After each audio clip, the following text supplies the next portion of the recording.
ao nosso Deus.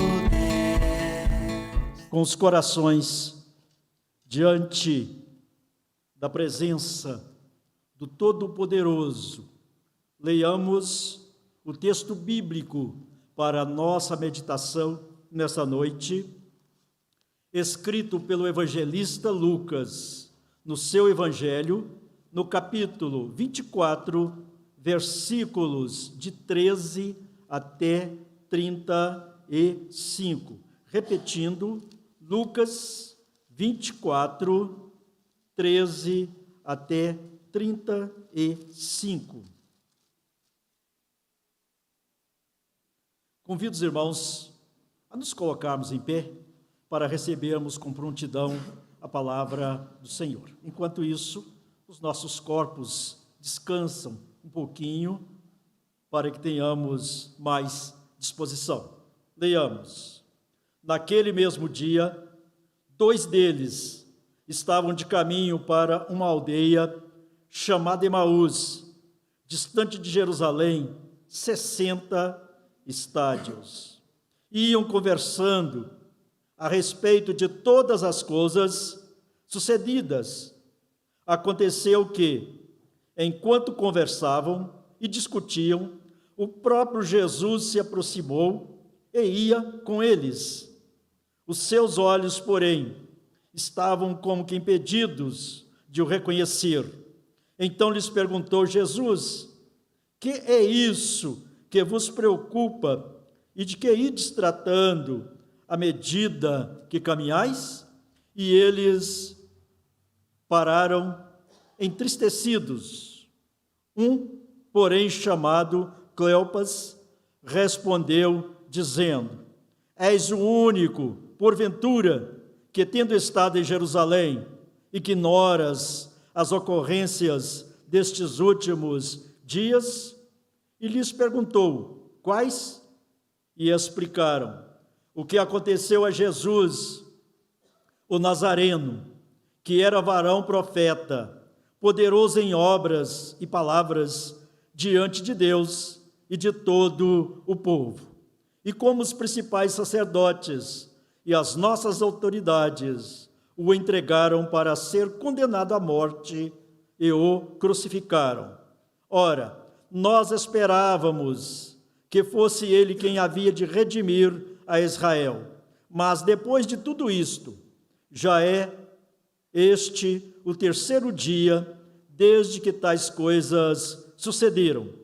É verdade também que algumas mulheres das que conosco estavam nos surpreenderam, tendo ido de madrugada ao túmulo. E não achando o corpo de Jesus, voltaram dizendo terem tido uma visão de anjos, os quais afirmam que ele vive. De fato, alguns dos nossos foram ao sepulcro e verificaram a exatidão do que disseram as mulheres, mas não o viram. Então lhes disse Jesus: ó nécios e tardos de coração, para crer tudo o que os profetas disseram. Porventura, não convinha que o Cristo padecesse e entrasse na sua glória? E começando por Moisés, discorrendo por todos os profetas, expunha-lhes o que a seu respeito estava em todas as Escrituras. Quando se aproximavam da aldeia para onde iam, fez ele menção de passar adiante. Mas eles o constrangeram, dizendo: fica conosco, porque é tarde e o dia já declina. E entrou para ficar com eles. E aconteceu que, quando estavam à mesa, tomando ele o pão, abençoou-o, e tendo-o partido, lhes deu. Então se lhes abriram os olhos e o reconheceram, mas ele desapareceu na presença deles. E disseram um ao outro: porventura não nos ardia o coração quando ele, pelo caminho, nos falava, quando nos expunha as Escrituras, e na mesma hora, levantando-se, voltaram para Jerusalém, onde acharam reunidos os 11 e outros com eles, os quais diziam: o Senhor ressuscitou e já apareceu a Simão. Então os dois contaram o que lhes acontecera no caminho e como fora por eles reconhecido no partir do pão. Os irmãos assentem, por favor.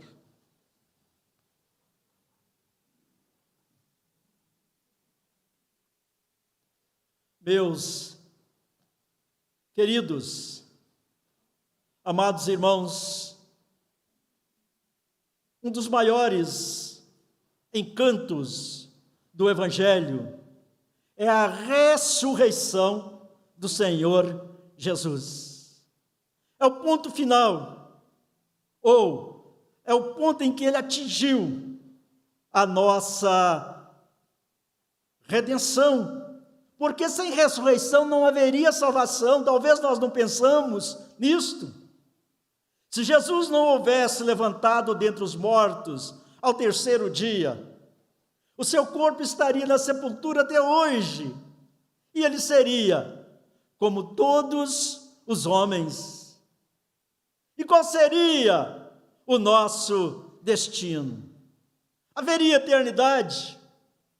O que seria de nós na eternidade? Mas Jesus ressuscitou como um ponto de prova de que ele é o Messias, o prometido por nosso Pai Celestial. E quando ele se levantou dos mortos, ele chegou ao final do cumprimento da pena que lhe estava imposta por causa dos nossos pecados, e foi então liberto da maldição de morte que lhe estava imposta.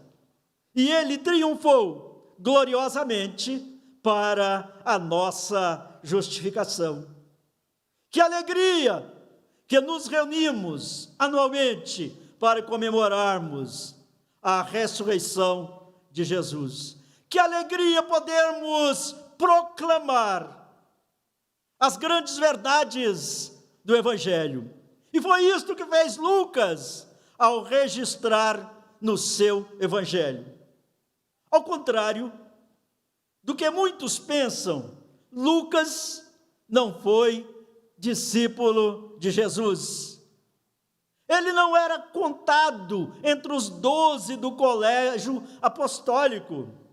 Lucas era médico, era um grande historiador, e como historiador, em suas viagens, juntamente com Paulo, Silas, Timóteo, procurou a conhecer aquilo que aconteceu nos anos da morte e ressurreição de Jesus. Ouviu também as testemunhas oculares da vida e morte de Jesus. E em resultado das suas profundas investigações, ele escreveu 2 livros verdadeiros legados ao cristianismo: Evangelho segundo Lucas e Atos dos Apóstolos. Ambos os livros são encantadores, inspiradores para o nosso despertamento na vida cristã. O Evangelho de Lucas, como evangelho, é espetacular. Ele nos mostra o poder de Deus, ele nos mostra aquilo que Jesus fez por nós. E ele registra em suas parábolas, tendo-as como base para o ensino a respeito da redenção, entre elas as principais: a parábola da dracma perdida, a parábola da ovelha perdida, e a que nos fala mais profundamente aos nossos corações, a parábola do filho pródigo. São muitos os eventos registrados por Lucas no seu evangelho, e todos eles são importantes para a nossa compreensão, para compreendermos o que Deus fez em Cristo Jesus para a nossa redenção. No que diz respeito à parte do Evangelho de Lucas, que acabamos de ler, e que agora colocamos em análise, embora não seja uma exposição propriamente dita, porque nós estamos fazendo um apanhado do ensino mediante os registros históricos e evangelísticos também.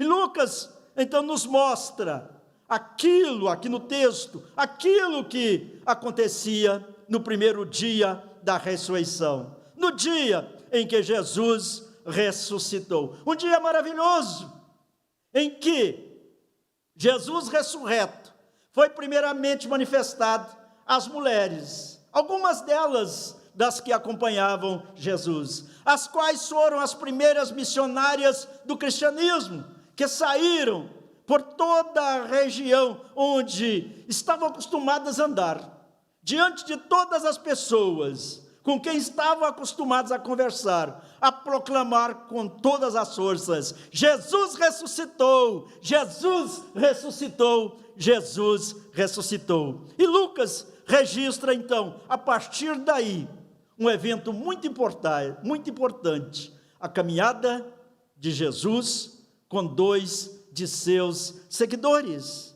Eles estavam de caminho de Jerusalém para Emaús. Emaús é uma localidade, uma aldeia, cuja localização não é muito conhecida pelos estudiosos, mas, contudo, pela distância em estádios registrada por Lucas, nós chegamos, então, à conclusão que era uma localidade que dista de Jerusalém cerca de uns 10 quilômetros, mais ou menos.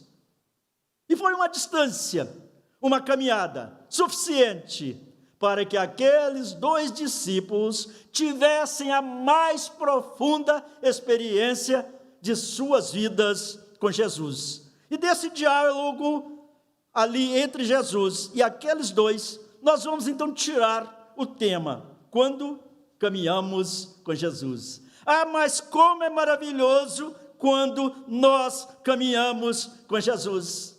Aqueles dois discípulos estavam passando por uma situação terrível na vida deles. Eles haviam perdido um companheiro, Jesus, que fora crucificado. A época atual em que nós vivemos, no contexto da pandemia, nos proporciona sensibilidade importante para nós percebermos com uma força maior quanto é triste perder um ente querido. Quantos e quantos perderam seus entes queridos no desenvolvimento da pandemia? Quantos sofreram pela ausência de alguém? E quando nós caminhamos com Jesus, nós somos aliviados da nossa solidão. E foi exatamente aquilo que sentiu aqueles dois discípulos. Eles estavam sozinhos, estavam à beira de abandonarem os seus ideais. Eles esperavam que Jesus fosse o Messias prometido, que viesse a redimir Israel, ou seja, libertar Israel da opressão política do Império Romano. E agora eles estavam incertos quanto ao futuro. Eles passavam pela falta de visão e também estavam com os olhos impedidos do reconhecimento da verdade. Eles estavam, resumidamente, oprimidos pela triste situação que enfrentavam por causa da morte do mestre. Agora eles não sabiam o que iam fazer. Estavam caminhando, mas a única direção que eles tinham era a pequena aldeia ou a localidade de Emaús. Não lhes restava nenhuma outra esperança, a não ser cuidar dos seus projetos particulares, a não ser cuidar dos seus próprios interesses. Para eles, a vida ali estava mudando, haviam perdido toda esperança, porque eles estavam caminhando tristes, abatidos. E desta caminhada, quando Jesus a eles manifesta, então nós vimos que eles foram aliviados daquela solidão. E nós também podemos ser aliviados quando sentimos a presença gloriosa e amorosa do Senhor Jesus nas nossas vidas. Em segundo lugar, quando caminhamos com Jesus, a sua companhia nos consola. Nós precisamos de consolo.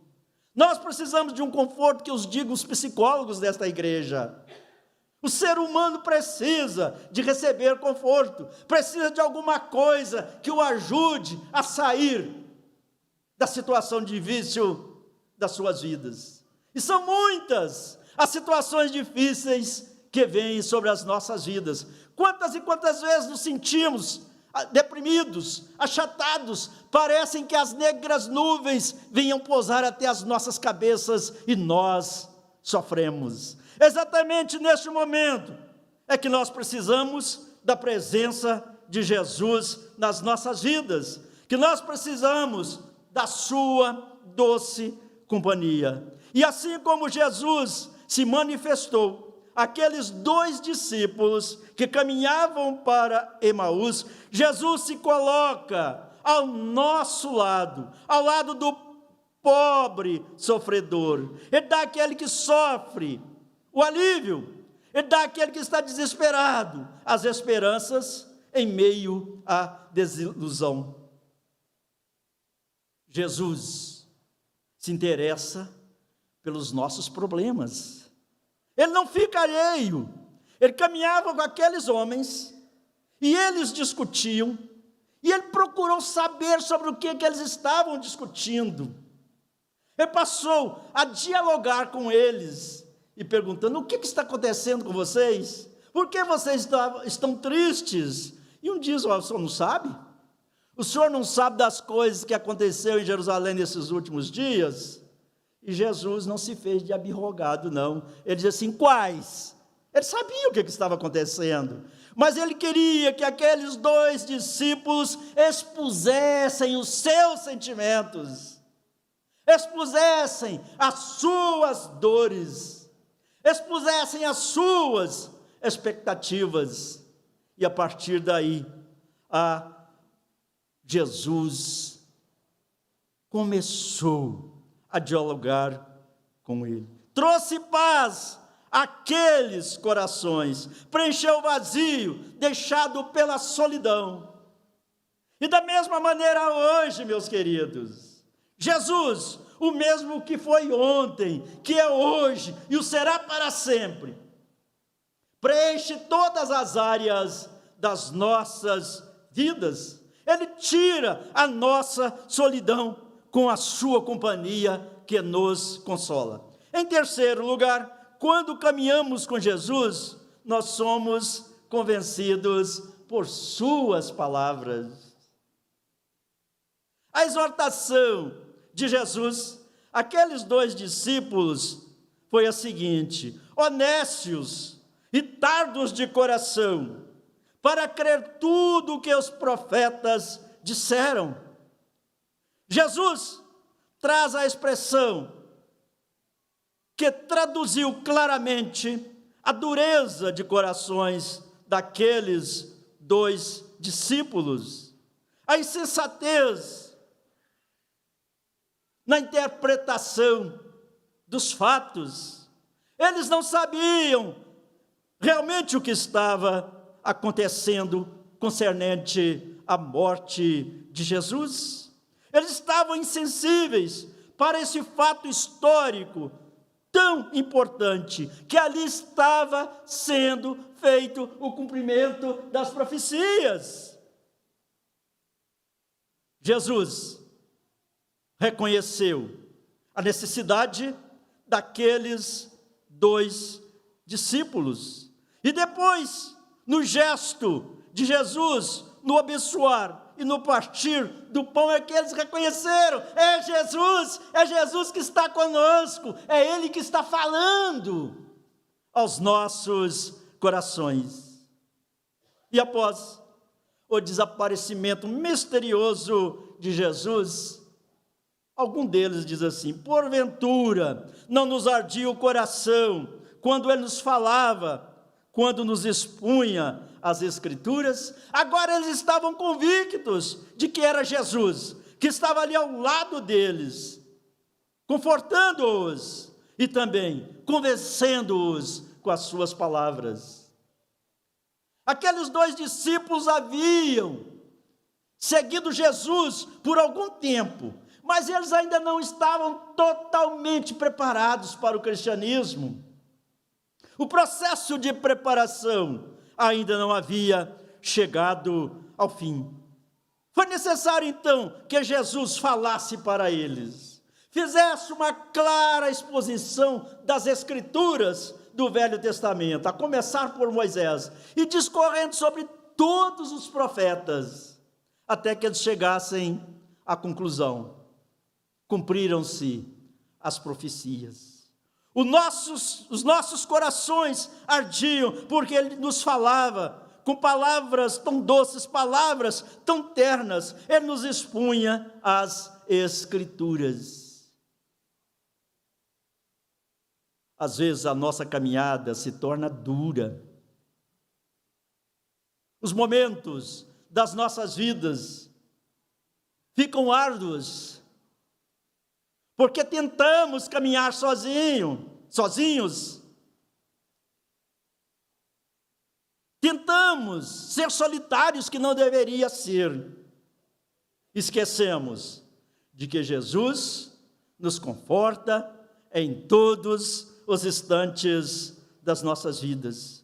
Quantas e quantas vezes enfrentamos a solidão na nossa caminhada? Quantas vezes incertos abandonamos nossos ideais? Quantas vezes fracassamos na fé, porque realmente nós somos fracos?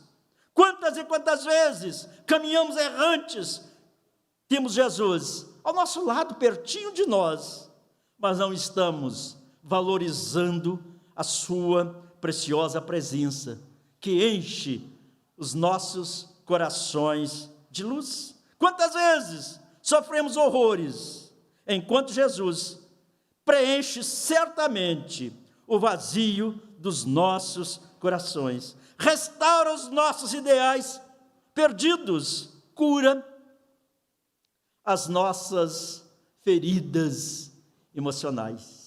Meus queridos, realmente caminhar com Jesus é maravilhoso. Dr. Caio Fábio, nos anos 80 ainda ministro presbiteriano, escreveu um livro em seus passos. Escreveu um livro,